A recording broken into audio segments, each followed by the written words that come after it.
Mga igsoon, mga anak sa Dios. Tuig 2014, niabot ko diri sa Sugbo human sa ako ang mission, assignment sa Olotanga Island. O pag-abot sa Semana Santa, usa sa mga nagpaambit atong panahona mao si Monsignor. Monsignor pa siya sa una, karon obispo na, Bishop Ruben Labajo. Ingon siya, naay usa ka tigulang nga niduol niya og nagpahimangno. Ningon ang tigulang sa iya, Padre, pag binutan jud ha kay pari ra ba ka?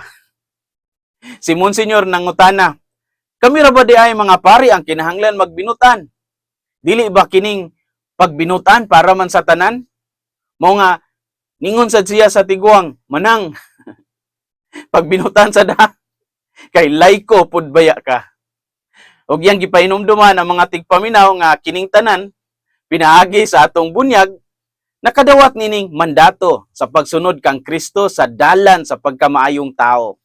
Mapari man ka, mamadri man ka, maulay man ka, mangkay o mangkoy ba o minyo man. Tanan gitawag sa kinabuhing balaan. Sa ebanghelyo karong adlaw, makita nato ang usa ka talagsaon o makapakurat nga panghitabo. Si Jesus nitawag kang Mateo, usa ka maniningil sa buhis. Usa ni siya sa mga grupo nga giisip nga makasasala sa mata sa mga tao niadtong panahona. Dayon wala lang siya nihunong didto. Siya mismo niapil sa panihapon uban sa mga samang klase sa mga tao, mga makasasala, mga tao nga giamiran sa mga relihiyosong komunidad niadtong panahona. Aron mas masabtan nato kini nga aksyon ni Jesus, kinahanglan nato tun-an ang kultura o ang lifestyle sa mga relihiyosong leader sa iyang panahon. Kung sa may makutlo nato o mapamalandungan dinhi. Unang punto, ang mga magtutudlo sa balaod nagsalikway sa mga makasasala, samtang si Jesus nagdapit sa ilang pagbag-o. Mao ni ang dakong kalainan sa mga magtutudlo sa balaod, mga Pariseo, mga Saduceo, kung atong itandi sa mga pamaagi ni Jesus. Ang mga magtutudlo sa balaod, mga Pariseo, mga Saduceo, mupalayo sa mga makasasala kay hugaw sila. Para sa mga magtutudlo sa balaod, mga Pariseo, mga Saduceo, kung ikaw makasasala, ikaw angay likayan, ikaw angay hukman, o ikaw kandidato naka para ilaglag sa impyerno. Apan si Jesus lahi, niduol siya sa mga makasasala aron imbitahon sila ngadto sa pagbag-o sa ilang kasing-kasing. Ang mga magtutudlo sa balaod nagsalikway sa mga makasasala samtang si Jesus nagdapit sa ilang pagbag-o. Busa nakurat ka pag-ayo ang mga magtutudlo sa balaod, mga Pariseo, mga Saduceo, nga si Jesus nikaon uban sa mga makasasala. Sa ilang pananaw, turn off ka ito, questionable na ang karakter ni Jesus tungod sa iyang pagpili sa mga makasasala nga mao'y ikauban sa lamisa. Apan alang kang Jesus, ang pagpili og pagkaon uban sa mga makasasala, usa ka pagpadayag sa gugma sa Dios. Ang pagkaon uban kanila dili pag-uyon sa ilang sala, apan pagdapit sa ilang pag-usab. Ang ebanghelyo karon nag-ingon ay desire mercy, not sacrifice. Matthew 9:13. Gusto nako ang kaluoy dili ang halad. Kini nagpasabot nga ang tinuod nga kabalaan makita diya sa pagpadayag og kaluoy, dili sa kaugalingong pagkamatarong.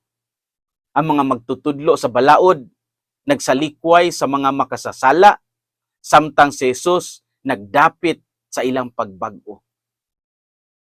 Ikaduhang punto, ang mga magtutudlo sa balaod sa mga matarong lamang nakig-uban.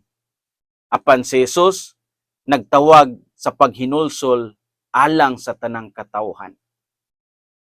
Sa pagsulti ni Jesus nga wala kumuanhi sa pagtawag sa mga matarong kundili sa mga makasasala, klaro kaayo nga siya nagdapit sa pagbag-o. O kini nga tawag ni Jesus, nagpadayon ni karon, walay exempted. Kitang tanan gitawag sa paghinulsol. ikaw, ako, kitang tanan. Sigun pa ni Pope Leo XIV, Western news media foster sympathy for beliefs and practices that are at odds with the gospel. For example, abortion, homosexual lifestyle, euthanasia. Sa binisaya pa, ang Western media nibubo og simpatiya sa mga tinuuhan o pamatasan nga wala mohaom sa ebanghelyo. Sama sa abortion, homosexual lifestyle ug ang euthanasia o mercy killing. Ang atong Santo Papa, si Pope Leo XIV, nisaway sa ideya nga ang moderno nga kultura, ilabi na ang media, naghatag og dako nga simpatiya alang sa mga butang nga supak sa Kristohanong pagtulunan. Uyon ba mo aning giingon ni Pope Leo XIV? Apil ba taani sa gipadunggan ni Pope Leo XIV? O didto ta sa Jaybanger, didto ta sa pikas nga side? O nakighiusa ba ta sa pagbati sa atong Santo Papa? Mani, si Jesus na itawag, pagbag-o sa kasing-kasing. Pagbag-o nga nahiuyon sa Diyos nung kabubuton.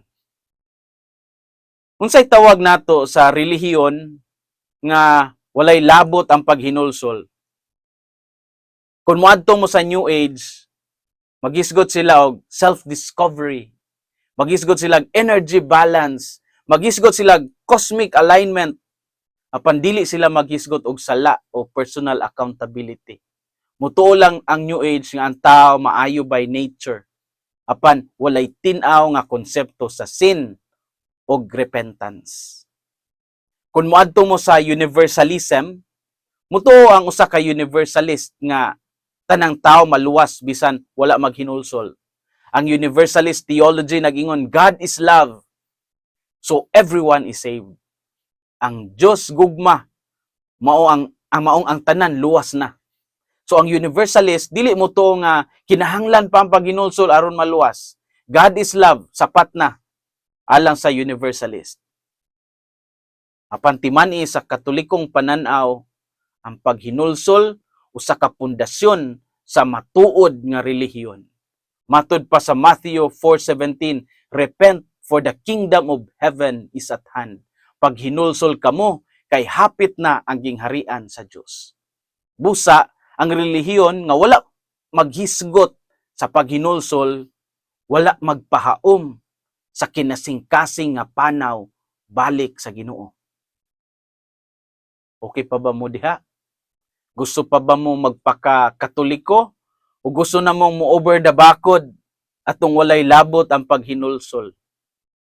Ang mga magtutudlo sa balaod, sa mga matarong lamang nakig-uban, apan si Jesus nagtawag sa paghinulsol alang sa tanang katawhan.